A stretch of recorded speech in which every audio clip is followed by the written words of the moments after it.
سبزیاں اور پھل جو ہیں ہمارے لیے انسانی جسم کے لیے، انسانی بدن کے لیے، صحت کے لیے بہت مفید ہے، مگر ایک تعداد ہے جو ان سے دور ہے۔ آج میں آپ کو خربوزے کے فوائد کچھ عرض کروں گا، جس کو انگلش میں میلن کہتے ہیں۔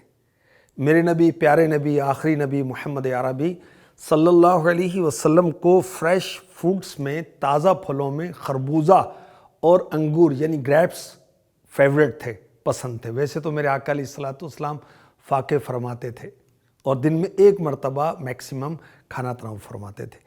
میرے آقا صلی اللہ علیہ وسلم سے ثابت ہے خربوزے کے ساتھ روٹی اور شکر کے ساتھ تناول فرمانا، اور بعض اوقات میرے نبی نے تر کھجور کے ساتھ بھی خربوزہ تناول فرمایا۔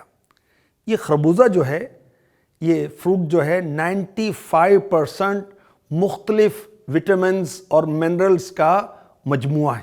خربوزے میں نیچرلی وٹامن اے، بی، سی اور اس کے علاوہ فاسفورس، کیلشیم جیسے پروٹین بھی شامل ہیں۔ خربوزے کے کچھ میڈیکلی جو بینیفٹس ہیں یہ بھی عرض کرتا ہوں۔ خربوزہ سر کی خشکی کو دور کرتا ہے، خارش کو خربوزہ دور بھگاتا ہے۔ گرمیاں آ رہی ہیں اور یہ پھل بہت لذیذ اور عزیز ہے، سن اسٹروک سے بچاتا ہے۔ سینے کی جلن، معدے کا السر، اس میں بھی خربوزہ مفید ہے۔ تیزابیت، ہارٹ برن جو ہے، اس سے بھی خربوزہ نجات دلاتا ہے۔ ہارٹ اٹیک سے بچاؤ خربوزے کے استعمال میں، امراض قلب سے بچاؤ، دل و دماغ کو تقویت دیتا ہے خربوزہ۔ اینٹی کینسر ہے خربوزہ، جلد کے لیے، اسکن کے لیے بہت مفید ہے، گردے کے امراض میں مفید ہے۔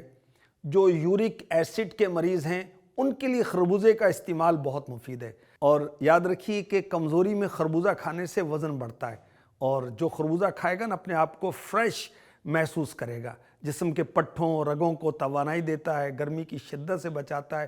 خربوزہ کھانے سے دل کو فرحت ہوتی ہے، الحمدللہ۔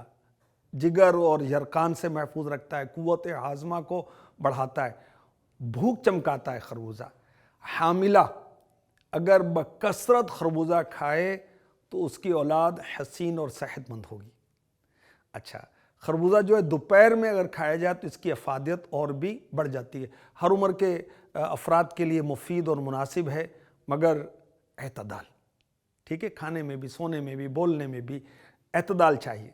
خربوزے کے جو بیج ہیں یہ بھی فائدہ مند ہے، اور خربوزے کا جو بیج ہے اس کو مغز بھی کہتے ہیں، دل و دماغ کو تقویت دیتا ہے، یادداشت کو، میموری کو تیز کرتا ہے۔ اب گھریلو ٹوٹکا بھی آپ کو بتاؤں کہ خربوزے کے چھلکے سکھا لیں، ڈرائی کر لیں، باریک پیس کر پاؤڈر بنا لیں، سفوف بنا لیں۔ یہ سبزیوں کو جلد گلانے کے لیے کام آئے گا۔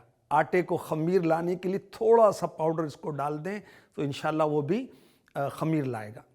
کچھ احتیاطیں بھی عرض کرتا ہوں۔ زیادہ مقدار میں اگر خربوزہ کھائیں گے تو پیٹ میں گیس، صفرا اور بخار کی شکایت بھی ہو سکتی ہے۔ یہ بھی عرض کروں کہ خربوزہ کھانے کے بعد دودھ نہیں پینا چاہیے، اور بعض حکماء نے یہ بھی کہا کہ خالی پیٹ خربوزہ کھانا نقصان دہ ہے۔